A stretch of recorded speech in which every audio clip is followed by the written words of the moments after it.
We often get people come to us and say, the certifier is trying to rip me off. He's included this thing in his quote for a siting variation to go back to council. I've tried to explain to him that we've already been to council and that we don't need that extra thing, but he just won't listen. Can you please give him a call and just explain this and just get him to drop that component? Yeah, unfortunately, more often than not, the certifier is correct. That additional requirement or that additional component is actually required. So in this video, we're going to explore why there is so much confusion over this thing called siting variation and when it actually is and isn't required.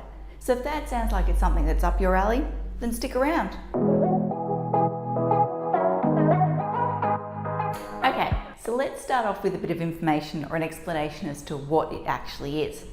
A siting variation application looks at the setbacks. The setbacks from the side boundaries, the front boundary, the rear boundary, you get the idea. So the first thing I want to cover off is the reasons for the confusion. Why is there so much misinformation out there? Why do people not have a clear grasp on this whole concept? There's probably three main reasons.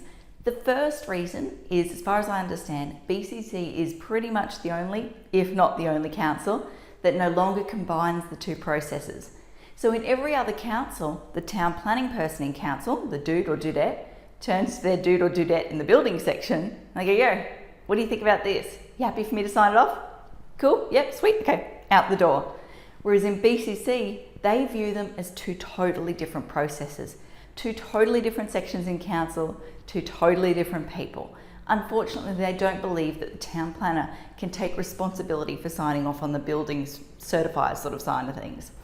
So the first reason for confusion, like I said, is each council, UNCIL, is different. Let's just shorten that to diff. Now, the second reason for confusion here is that BCC themselves have chopped and changed on their positions. At one stage in time, they actually took the approach of turning to their neighbour and asking that question. Now, unfortunately, they don't. So if you're more of an old school sort of designer or an architect, you'd probably be familiar with the old days where council actually did combine the two processes. So let's just call that BCC changed. Now the final reason, and this is probably the biggest reason, is that when City Plan 2014 came in, council started issuing this thing called design and siting within their approvals. They kind of put this clause into the approval package that said, yes, this has been assessed. People saw that as council going back to that alternate way, the way that the other councils do things, of talking to their neighbours. They went, hey, council's suddenly assessing these things, woohoo! Yeah, unfortunately, they were just legitimising or formalising the existing process. Nothing was changing. They were just actually stating what they were doing. So that's led to a lot of confusion because people, as I said, they saw that clause and went, hey, we're finally doing this combined thing. Yeah, no. So let's just call that CP 2014, City Plan 2014. Okay, so now that you can understand why there is so much confusion out there within the industry as to whether it applies, whether it doesn't apply, let's focus on the most obvious questions. When does it apply? When doesn't it apply? In super simple terms, if the town planner has looked at the setbacks, expressly looked at the setbacks, then the certifier does not need to look at them. If the town planner has not looked at them, the certifier does need to look at them. Did I say that right? I think I might have doubled up. Just in case I did, if the TP looks at it, certifier doesn't. If the TP doesn't look at it, certifier does. Hopefully I got that right that time. When you come to City Plan 2014, when we're looking at houses, there are two different documents that we look at, the Dwelling House Code and the Dwelling House Small Lot Code. Yeah, the names are creative, right? Dwelling House Code applies to lots or front lots that are greater than 450 square metres in area, or rear lots that are greater than 600 square metres excluding the access handle. The Dwelling House Small Lot Code, on the other hand, as you probably guessed, applies to the opposite. So front lots less than 450 square metres in area, or rear lots less than 600 square metres excluding access handle. Now, in the small lot version, the setbacks are expressly assessed. So the acceptable solutions and the performance criterion within the small lot version expressly, I like using that word today, don't I? Focus on the side setbacks, the rear setbacks, the front setbacks, all of that sort of stuff. However, the large lot version of the code does not look at setbacks. There is no requirements for side setbacks, rear setbacks, front setbacks. Also, if you plan to draw on an exemption to bypass assessment against the small lot code requirements, then again, they have not been assessed.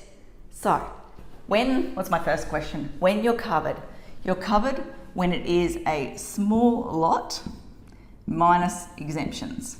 When are you not covered? When it's a large lot plus exemptions. So I'll just cover that off again. Essentially, if you're applying for assessment against the acceptable solutions or the performance outcomes under the small lot code, then the setbacks have been expressly, I'm going to use that word again, damn it, expressly assessed, which means the certifier does not need to lodge that citing variation application. They don't need to go back to that separate department in council to get approval for the setbacks. However, if you're assessing against the large lot version, or if you're planning to draw on an exemption to bypass assessment against the small lot rules, then unfortunately the certifier does need to lodge that second application. So there you go, we've covered off why there's so much confusion and the situations when it does and doesn't apply. Hopefully that all makes sense. If you've got any other questions, I'd encourage you to add them below. I'd love to keep the conversation going that way. Otherwise, until next time, thanks for watching. For all you red tape lovers out there, I have one thing to say. Well, no, actually, I've got three. Number one, the advice provided in these videos is general in nature. It's not site specific.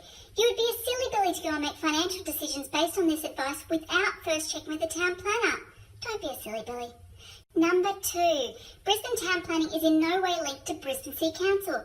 The views expressed in these videos are my own, not council's. So if you don't like them, blame me, not council.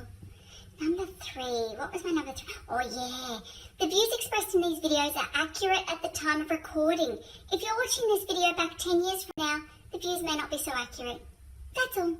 Bye.